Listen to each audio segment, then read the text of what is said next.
So I, 31-year-old Audrey, was just sitting on my beat-up leather couch last December, scrolling through Reddit on my phone while ESPN played in the background. One of those boring Sunday afternoons where you're not really watching the game but need something to fill the silence of your empty apartment. Outside, it had started to snow. One of those heavy, silent snowfalls that make the world feel muted, the kind that builds up on window ledges and blurs the streetlights into soft halos. My apartment isn't much, just a one-bedroom in the crappier part of town where the rent is cheap enough that I can save a little each month. The walls are too thin, the neighbors too loud, and the heating never quite works right, but it's mine. I pay for it with my construction job. Not glamorous, but it pays the bills. I've been with the same company for 5 years, working my way up from basic laborer to crew supervisor. My hands are always rough, my back always sore. But there's something satisfying about building something with your own two hands, something office folks will never fully get. At least it pays my bills, and apparently everyone else's too. When my phone lit up with Dad on the screen, I almost didn't answer. The last 3 times he'd called, it was to borrow money for some emergency at the house. First it was the water heater, then property taxes, then some plumbing issue. But family is family, right? That's what I kept telling myself. That's what kept me sending money month after month, even when I should have been saving for my own future. "Hey, what's up?" I answered, muting the TV. "Audrey," my dad said, his voice casual, like we'd just spoken yesterday, when in reality, it had been 3 weeks since I'd heard from any of them. "Listen, about Christmas this year, we think it's better if you don't come." I sat up straight, nearly dropping my phone. The game continued playing on the screen, but all I could hear was the blood rushing in my ears. "What?" I managed to say, convinced I'd misheard him. He let out that annoyed sigh he's perfected over the years, the one that makes you feel like you're 10 years old again, asking too many questions about why the sky is blue. "Megan's having a rough time lately. You know how sensitive she gets. All that tension between you two, it's just easier for everyone if you sit this one out. My sister Megan, of course, the golden child, the one who could do no wrong, even when she was absolutely wrecking everything. She's 2 years older than me, but somehow still treated like she's made of glass." "Let me get this straight," I said slowly, trying to keep my voice steady. "You're uninviting me from Christmas, family Christmas, because Megan is having a rough time?" "Don't make this a big deal, Audrey," Dad replied, impatient. I could practically see him waving his hand dismissively, the way he always did when I brought up anything that mattered. "It's just one day. You'll survive." That's when I felt something snap inside me, like a wire stretched too tight for too long. All the resentment, all the frustration, all the times I'd bitten my tongue for the sake of family peace, it all surged to the surface. "One day," I repeated, my voice rising, despite my efforts to control it. "And what about the $7,000 I've paid toward your mortgage this year? Does that mean nothing? Am I just good enough to pay your bills, but not good enough to sit at your table?" There was a long, awkward silence on the other end. I could hear him breathing, probably trying to come up with a way to manipulate me into backing down like he always did. Finally, he cleared his throat. "That's different. You offered to help out. Don't throw that in our faces now." I stood up and began pacing my small living room, the floor creaking beneath me. 3 steps one way, 3 steps back. The room suddenly felt too small, too tight, like the walls were closing in. "I've been paying your mortgage for 2 years. $7,000 this year alone. Ever since Megan's dumb tech startup crashed and burned, and you bailed her out instead of making her face consequences like a real adult. But sure, I offered to do it." "We appreciate it, Audrey," he said in that condescending tone that made me want to scream. The same tone he used when I told him I was going into construction instead of college. "But this isn't about money. It's about family. Megan needs a stress-free environment right now. She's in a very vulnerable place." I walked to my window, watching the snow pile up below. My reflection stared back at me. Tired eyes, wind-chapped skin, the look of someone who'd been taken for granted far too long. Behind me, on my coffee table, sat a stack of unpaid bills I'd been putting off because I'd sent my parents their mortgage money first, like I always did. "Family," I laughed, the sound harsh even to my own ears. Funny how I'm family when you need my paycheck, but not when it's time to sit around the Christmas tree. Funny how Megan's vulnerable place matters more than the fact that I've been breaking my back to keep a roof over all your heads. You're being dramatic, he started, but I was done. Done being interrupted, done being dismissed, done being the family ATM. No, Dad, you made your choice. Enjoy your Megan-friendly Christmas, but don't expect another dime from me. Not tomorrow, not next month, not ever again. I hung up before he could respond, tossing my phone onto the couch like it burned my hand. My heart was pounding, hands shaking, with rage and something else, maybe relief. For once, I'd stood up for myself. I grabbed my laptop from the side table and sat back down, opening up my banking app. It was time to make a decision that would change everything. Let me tell you about my perfect sister, Megan, 29, honor roll student, college volleyball star, homecoming queen, mom's precious angel, and dad's brilliant girl. The kind of sister who borrowed your stuff without asking and acted like you were the jerk when you wanted it back. The kind who got a car for her 16th birthday while I got a watch. The one who never worked a summer job because she needed to focus on her studies while I was mowing lawns at 14. Our childhood bedrooms told the whole story. Hers was plastered with ribbons, medals, and trophies. Mine had one lonely participation award from Little League, which Dad called a good start with that disappointed look he reserved just for me. 2 years ago, Megan quit her stable marketing job to launch some revolutionary fitness app called Fit Focus, or something equally cringe. Swore up and down it would make millions. Mom and Dad ate it up like gospel.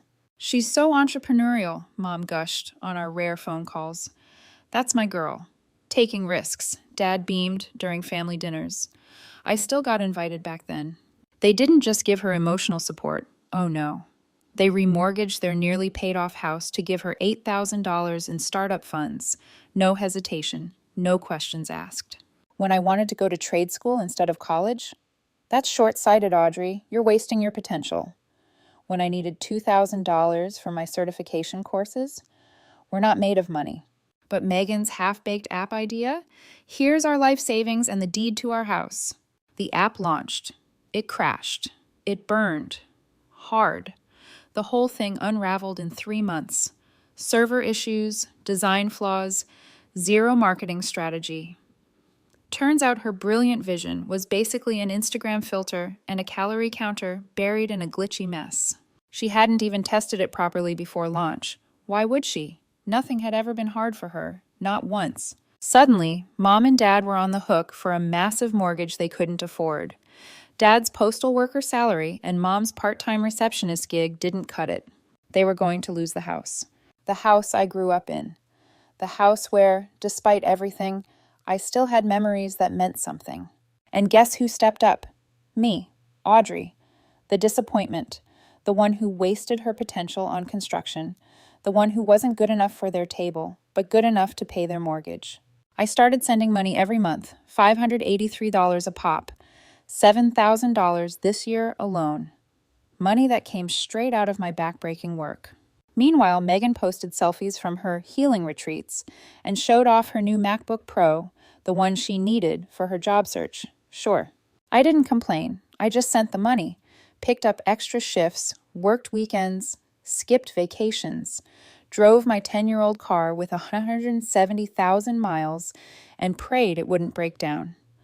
Lived in my crappy apartment with bad heating and neighbors who screamed at each other through paper walls, all while Megan lived rent-free in their basement, raided their fridge, used their Netflix, and talked about her next big idea that was definitely going to work this time. You know what the worst part was? She never once said thank you. Never acknowledged that her failure had real-world consequences, ones I was carrying. At Thanksgiving, back when I was still welcome, she had the nerve to ask me why I didn't get a real job so I could afford a better car. I nearly choked on my turkey. And now? Now I wasn't even welcome for Christmas. The one day of the year when even the most broken families pretend to like each other for a few hours. The one day I actually looked forward to, because it meant a decent meal I didn't have to cook, and the illusion of belonging somewhere. I grabbed my laptop and logged into the joint account I'd set up for their mortgage. My name was on it because Dad couldn't handle online banking, and Mom just smiled and said, "You're so good with money, Audrey." There it was, $7,000 gone this year. Every dollar earned in cold, wind, heat, sweat, and splinters. I navigated to the automatic payment settings and clicked Cancel All Scheduled Payments. My finger hovered just for a second, then pressed Confirm. All scheduled payments have been canceled. I didn't stop there. I transferred the money I'd set aside for January's payment back into my personal account. Then I closed the laptop with a satisfied snap. For the first time in 2 years, I could breathe. Let's see how vulnerable Megan feels when the bank starts sending foreclosure notices. The next couple of weeks went by like normal, except I was suddenly $583 richer every month. Amazing how much breathing room that gave a woman. I even treated myself to a new pair of work boots, heavy-duty ones with extra arch support. The kind that makes a real difference when you're on your feet for 10 hours a day. A small luxury, but it felt monumental. The snow outside kept piling up. December in Michigan doesn't mess around. Temperatures dropped to the teens. Wind chill made it feel like -10. I kept showing up to work sites, swinging hammers, running saws, coming home with sawdust in my boots and concrete dust in my lungs. The cold made everything harder. Tools didn't cooperate. Equipment was sluggish, and my fingers stayed numb despite thick gloves. But I didn't mind it so much anymore, because every dollar I earned now stayed with me. No phone calls from the family yet, just the steady rhythm of my own life, finally under my own control. Friday night, I met up with my buddy Chris at our usual pizza joint. We'd been friends since we were dumb kids, sneaking cigarettes behind the high school gym. He's a plumber now. Decent money, especially during Michigan winters when everyone's pipes freeze and burst. That night, the place was packed with the Friday crowd. Families, couples, loud groups of friends. Classic rock hummed through the speakers, the smell of melted cheese and garlic in the air. Chris slid a soda across the table to me and gave me a look. "You look different," he said. "Less, I don't know, hunched, like you're not carrying a piano on your back anymore." I took a long sip and finally let it all out. Dad's call, Megan's drama, being uninvited from Christmas after paying their mortgage for 2 straight years. Chris froze mid-bite, his half-eaten pizza slice suspended in the air. "You're kidding. They actually uninvited you? After you've been paying their mortgage?" I nodded. "Yep, so I canceled the payments. They don't know yet." He threw his head back and laughed so hard the table next to us looked over. "Holy crap, Audrey. That's cold as ice." "They'll find out at the end of the month, right after their perfect family Christmas. Should be a fun surprise." He raised his glass. "To not being a doormat anymore." We clinked cups. For the first time in years, I felt like I had control over my life. "You know they're going to freak out, right?" Chris said, wiping grease from his beard. "Like nuclear-level meltdown." I shrugged. "Let them. I'm done caring." He was right. Of course he was. But there's something about family, some dumb, ingrained sense of duty that keeps you trying long after you should have walked away. The days ticked by. I bought myself a new TV for Christmas. 55 inches, smart everything, sleek as hell.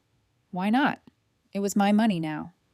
I even grabbed one of those fake Christmas trees from Walmart, set it up in the corner of my apartment, and wrapped a couple of presents to put underneath. Stuff I'd bought for myself, sure, but it still made the place feel festive. If I wasn't invited to their Christmas, I'd make my own. Meanwhile, none of them had called. Not Mom, to check if I was okay. Not Dad, to apologize. Definitely not Megan, to say thank you for the 2 years I kept a roof over her ungrateful head. Just silence. And for once, that silence felt good. I went to the grocery store and splurged on ingredients for a real Christmas dinner. Not the dry turkey and lumpy mashed potatoes Mom always made, but a nice steak, roasted potatoes, fresh green beans. The kind of meal I never bothered cooking just for myself. This year, I would. While loading my cart, I ran into Mrs. Peterson, our old neighbor from childhood. She looked surprised to see me. "Audrey, dear, getting ready for Christmas with your parents? I just saw your mother yesterday, buying enough food to feed an army as usual." I forced a polite smile. "Actually, I'm not going this year, just doing something quiet at home." Her face fell. "Oh, I'm sorry to hear that. Is everything okay?" "Everything's fine," I lied. "Just a change of plans." As I walked away, I pictured them setting up the usual decorations. Mom hanging stockings, one for each of them, none for me. Dad swearing at the tangled tree lights. Megan curled on the couch, scrolling through Instagram instead of helping. I added a tub of ice cream to my cart and smiled. They had no idea what was coming. The first message came 3 days before Christmas. I was at Home Depot grabbing supplies for a side job I'd picked up to stay busy during that dead week between Christmas and New Year's when my phone buzzed. A text from Mom. Audrey, honey, the bank called about the mortgage payment. They said it didn't go through. Is everything okay with the account? I slid my phone back into my pocket without answering. Let them sweat. 2 hours later, Dad called. I sent it straight to voicemail. His message was far less gentle. Audrey, what's going on with the mortgage payment? Call me back right away. I didn't. Then came Megan's text. Of course, she was always the last to realize there was a problem, but the first to make demands. Audrey, Mom and Dad are freaking out about the mortgage. Fix it, now. I was sitting on my new couch, watching my new TV, eating the pizza I'd ordered as a treat. I finally decided to respond. Not to her, but to Mom. Sorry, can't help with the mortgage anymore. Tight budget. Christmas is expensive. Hope you understand. I hit send. The same kind of casual dismissal they'd always used on me. Her reply came back within minutes. But we're counting on that money, Audrey. We can't make the payment without you. I took another bite of pizza, let the cheese stretch and snap, and texted back. That's tough. Maybe Megan can help out. She's living there rent-free anyway. Then I silenced my phone and turned back to the nature documentary about penguins I was watching. Fascinating stuff. The next morning, I had 8 missed calls. 3 voicemails from Dad, each one angrier than the last. The final one was a proper explosion. Audrey, you can't just stop paying with no warning. The bank says we're already late. Call me back now. Megan had sent a barrage of texts, each more hysterical than the last. WTF, Audrey? Answer your phone. You're ruining everything on purpose. Mom is crying because of you. Good. Let her cry. Let them all feel what it's like to be the ones nobody gives a damn about. I finally texted Mom again. Sorry, already spent the money on Christmas gifts for myself. Good luck with the payment. Then I blocked all 3 of them. Christmas was 2 days away, and for the first time in years, I was looking forward to spending it alone. That afternoon, I ran into my neighbor Jim in the parking lot. Good guy. Works nights as a security guard. Always brings in my packages if they're sitting outside too long. Hey, you're looking cheerful, he said as he helped me carry the new coffee machine I'd splurged on for myself.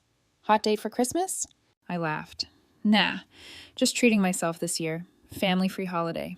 Lucky you, he grunted, maneuvering the box through my doorway. I've got the in-laws coming. 3 days of my father-in-law criticizing my wall mounts and my mother-in-law reorganizing my entire spice rack. We got the box inside, and I handed him a couple of sodas from my fridge as thanks. As he was leaving, he turned back.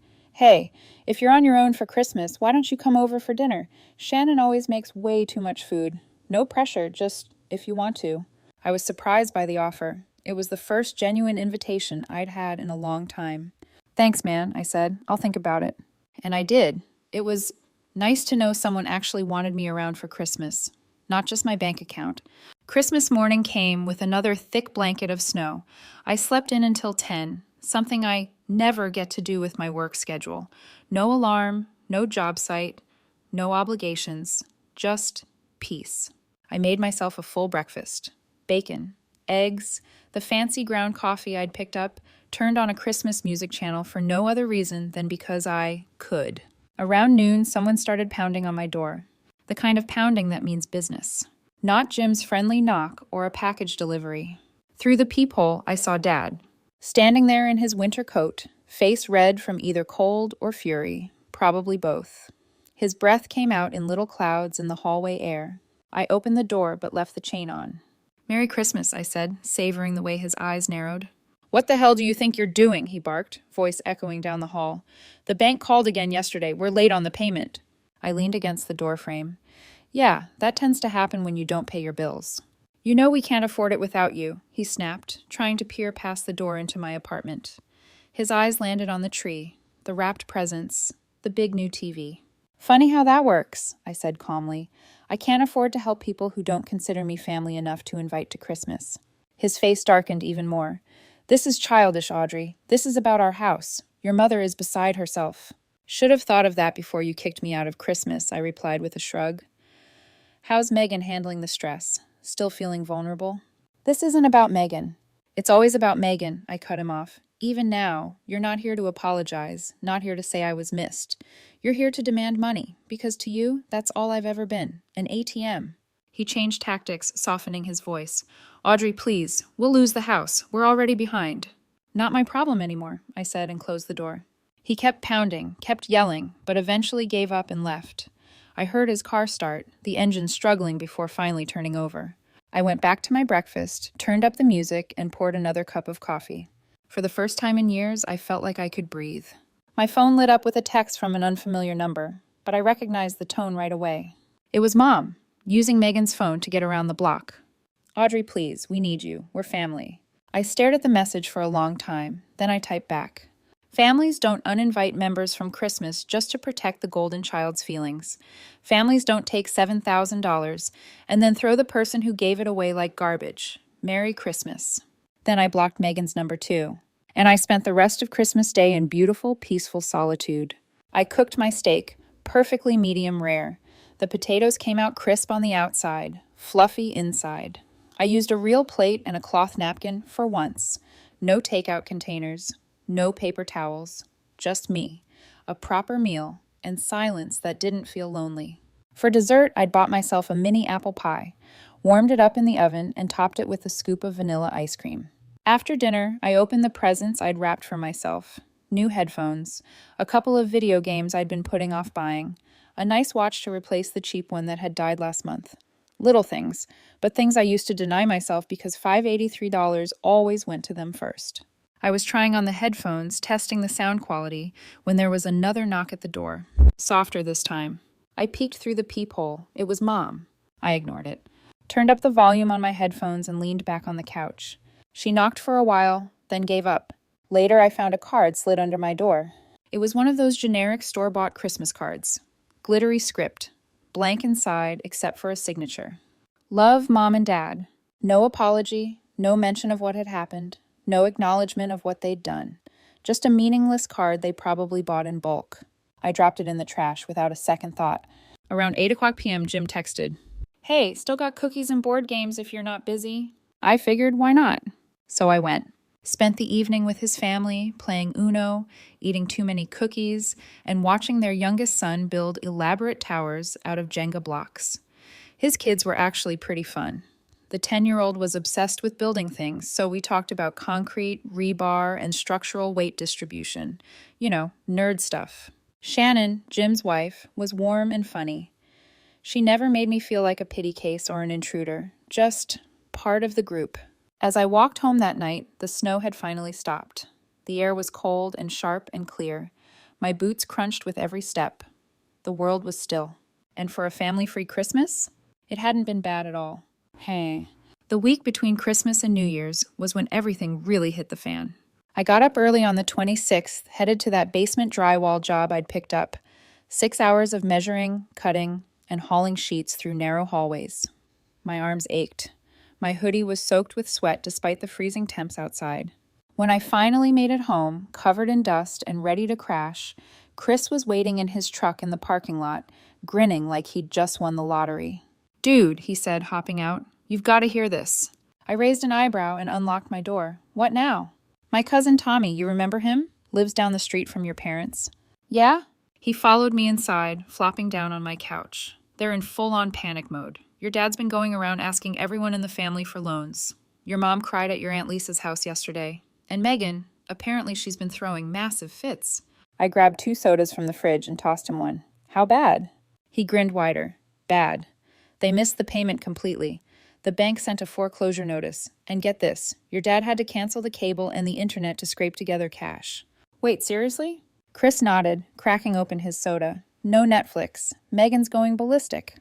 I sat back in my recliner, another Christmas present to myself, and took a long drink, trying not to laugh. It felt good. Not petty, not cruel, just justified. "Your cousin say anything else?" I asked. "Oh yeah," he said. "Best part, your sister finally got a job." I choked on my drink. "You're joking." He laughed. "Cashier, at Kroger." Now I was really laughing. Chris continued. "Apparently she cried the whole first day because someone yelled at her about expired coupons."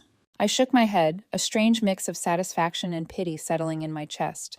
Megan had never worked retail, never had her feet throb after an 8-hour shift, never been yelled at by a stranger who thought you controlled corporate policy. "Welcome to the working world, Megan," I muttered. "It's not all startup dreams and Instagram filters out here." That night, another text came through, from yet another unknown number. This time my aunt. Audrey, honey, your parents are in real trouble. They might lose the house. Can't you help them? Whatever happened between you, they're still your family. I stared at the screen for a moment before replying. Ask Megan to help. She's lived there rent-free for 2 years while I paid $7,000 toward their mortgage. They uninvited me from Christmas because I made her uncomfortable. They made their choice. No response after that. The next day, I was at the gym trying to burn off the rage and drywall dust when my phone rang again. Unknown number. I picked it up, breathing heavy between sets. Hello? It was my mother. Her voice sounded smaller than I'd ever heard it. Fragile, breaking. The bank, she whispered. They're threatening foreclosure if we don't catch up on payments. We don't have the money. I sat up on the bench, wiping my forehead with my towel. I wasn't even angry, just exhausted. That sounds like a problem for you, Dad, and Megan to figure out, I said flatly. Please, she begged, clearly crying now. We'll lose the house. We have nowhere to go. I shook my head, even though she couldn't see me. You should have thought about that before you chose Megan over me. It wasn't like that. It was exactly like that, I snapped, cutting her off. 2 years, I said. I paid your mortgage for 2 years. Extra shifts, weekend work, skipped vacations, skipped meals sometimes, and the one time, I wanted to be included in a family holiday. I get told I'm not welcome because the golden child's feelings might get hurt. The silence that followed was only broken by her soft, stuttering sobs. Audrey, she finally whispered, we're sorry. We made a mistake. Please, help us. I closed my eyes. It was too late. I can't, I said quietly, and I won't. Then I ended the call. New Year's Eve came, and Jim invited me over again. Just a small get-together. Him, Shannon, another couple from the building, and me. We played cards, ate too much spinach dip, and watched the ball drop on TV. At midnight, we toasted with sparkling cider, and I found myself actually smiling, laughing. My phone buzzed with another text, my aunt again. Your parents got an eviction warning. 30 days to pay or get out. Please, Audrey, they have nowhere to go. I showed the message to Jim, who just shook his head. Damn, family drama at its finest, huh? Yeah, I said, putting the phone down. Not my circus, not my monkeys. Shannon looked over at me with that gentle, maternal warmth she always had. Family can be the worst sometimes, but also the best. It's complicated. I nodded, but didn't say anything. I wasn't ready to forgive them. Maybe I never would be. Later that night, walking back to my apartment, I realized I'd spent more time with Jim and his family over the past week than I had with my own in the past year. These people barely knew me, but they were kind, present, real. Maybe family wasn't about blood after all. Maybe it was about who actually gave a damn about you, not what you could give them. January dragged by, cold and merciless, but for once I didn't mind. I kept busy with work, saved the money that used to go to their mortgage, started going to a weekly poker night with some of the guys on my crew, even bought myself some new clothes. Not fancy, just stuff that fit right and didn't have holes in it. My life was settling into something that felt like peace, like mine. There was even someone new. Emma, she worked at the coffee shop near my apartment. I'd been chatting with her for months, just casual stuff while she made my latte. Then one morning, just after New Year's, she wrote her number on my cup. Nothing serious yet, but it felt good, like maybe there was something else out there besides disappointment and debt. Then, on one brutally cold Sunday morning, someone knocked on my door. A heavy, reluctant knock. When I opened it, I froze. All three of them, Mom, Dad, and Megan, stood in the hallway. They looked like they hadn't slept in days. Mom's eyes were red and puffy. Dad looked 10 years older than the last time I saw him. And Megan, precious, perfect Megan, had dark circles under her eyes and was wearing her Kroger uniform under her coat. Can we come in? Dad asked, his voice hollow, all the arrogance drained out of it. I hesitated, then stepped aside. They entered silently, taking in the clean apartment, the new TV, the repainted walls, one of my recent weekend projects. It was clear I was doing just fine without them. Nice place, Megan muttered, resentment flashing in her eyes. I didn't offer them seats. What do you want? Dad cleared his throat. The bank, they're foreclosing. We have 2 weeks to get out of the house. I folded my arms. And? Mom's voice cracked. We can't afford an apartment with the credit hit we're taking. No one will rent to us. I looked each of them in the eye. What does that have to do with me? Megan suddenly burst into tears. Not the soft, manipulative kind she used to deploy to get out of trouble. No. This was ugly, raw, sobbing, the kind that made her mascara smear and her shoulders shake. "We fucked up, okay?" she cried. "Is that what you want to hear? We fucked up. Cacked up. I'm sorry." Mom looked shocked by her language. Dad just stared at the floor. "We were wrong," Dad said quietly. "About Christmas. About everything. We took you for granted." I laughed, short, bitter. Took me for granted? No. You used me. Like an ATM. For 2 years. Then tossed me aside the second I wasn't convenient. Mom's voice wavered. "We know. We were awful to you." I turned to Megan. "And you, queen of the castle, nothing to say?" She sniffled and wiped her nose on her sleeve. She looked smaller than I'd ever seen her. "I've been working at Kroger," she said, like that explained everything. "People are so mean. My feet hurt all the time. I only make $400 a week." I stared at her. "Welcome to the real world, Megan. The world I've been living in while you played girl boss with Mom and Dad's money. Then sat on your ass while I paid the price." "I know," she whispered, fresh tears streaming down her face. "I was spoiled, entitled, selfish. I never thanked you. I never even thought about what you were doing for us." Dad stepped forward. "We're not here to ask for money, Audrey." That surprised me. "Then what are you here for?" "Forgiveness," Mom said. "And a place to stay.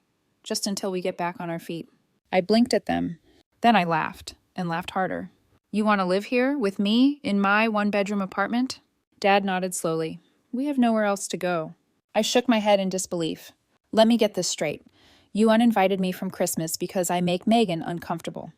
You took my money for 2 years without a single thank you, and now, after I cut you off, after you have to deal with the consequences of your choices, you want to move in with me?" They looked at each other, then back at me. "We have nowhere else to go," Mom repeated, as if that changed anything. I walked to the window, staring out at the snow-covered parking lot below. For 2 years, I'd been at their mercy, working myself to exhaustion for people who didn't even want me at Christmas dinner. Now they were at my mercy, and they knew it. I turned back to face them. "No." The word hung in the air like a thunderclap. Dad blinked. "No?" "No," I repeated. "You can't stay here. Not now. Not ever." "But where will we go?" Mom whispered, fresh tears already forming. I shrugged. "That's not my problem anymore." Megan stepped forward, pleading. "Please, Audrey. I'll sleep on the floor. I'll pay rent. I'll do anything." I raised an eyebrow. "You mean like you should have been doing for the past 2 years?" She opened her mouth to respond, then closed it again. "Too late," I said. Dad's face hardened. "So that's it? You're just going to throw your family out on the street?" "Family?" I echoed, narrowing my eyes. "You stopped being my family the moment you decided I wasn't good enough to sit at your Christmas table. You didn't want a daughter. You wanted a paycheck." I walked to the door and opened it. "I think we're done here." They didn't move. So I stood there, waiting. "Please, Audrey," Mom said one more time. "Reconsider. We're begging you." I looked her in the eye. "It feels awful, doesn't it? To beg someone for help and be turned away. To be treated like you're disposable." They said nothing. Maybe now you understand how I felt. One by one, they filed out. Megan was last.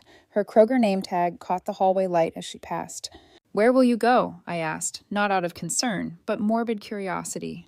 Dad mumbled, "Your mom's coworker said we can stay in her garage for a few nights. After that, we don't know." I nodded once. "Good luck with that." I shut the door behind them and locked it. Then I exhaled. A long, deep, soul-cleansing breath. For 2 years, I'd carried them, paid their bills, covered their failures, been the responsible one while they coddled Megan and drained me dry. And now? Now they were gone. Their mess was theirs to deal with. And I was free.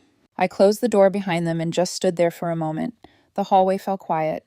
No more crying, no more pleading, just silence. And peace. I walked back into my living room, the one I'd paid for, furnished, decorated, the one they'd never set foot in until they needed something. I looked around. My tree still stood in the corner, the lights glowing softly. My gift sat beneath it, opened and used, reminders that I mattered to me, even when no one else thought I did. I sat down on the couch, picked up the new headphones I'd gotten myself, and smiled as I slid them on. I put on some soft jazz, something mellow, something that didn't demand anything from me, and I just sat there, finally still. A few minutes later, I picked up my phone and scrolled through my contacts.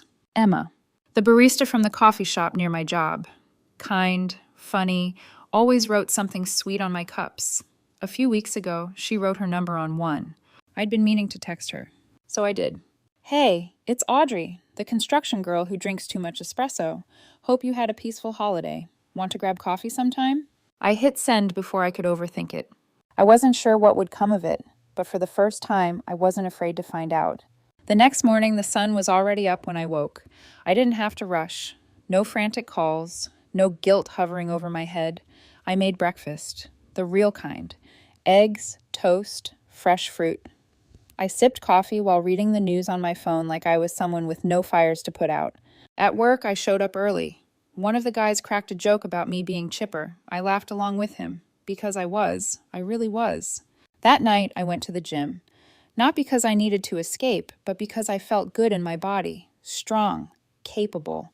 When I got home, there was a package at my door, those boots I'd ordered.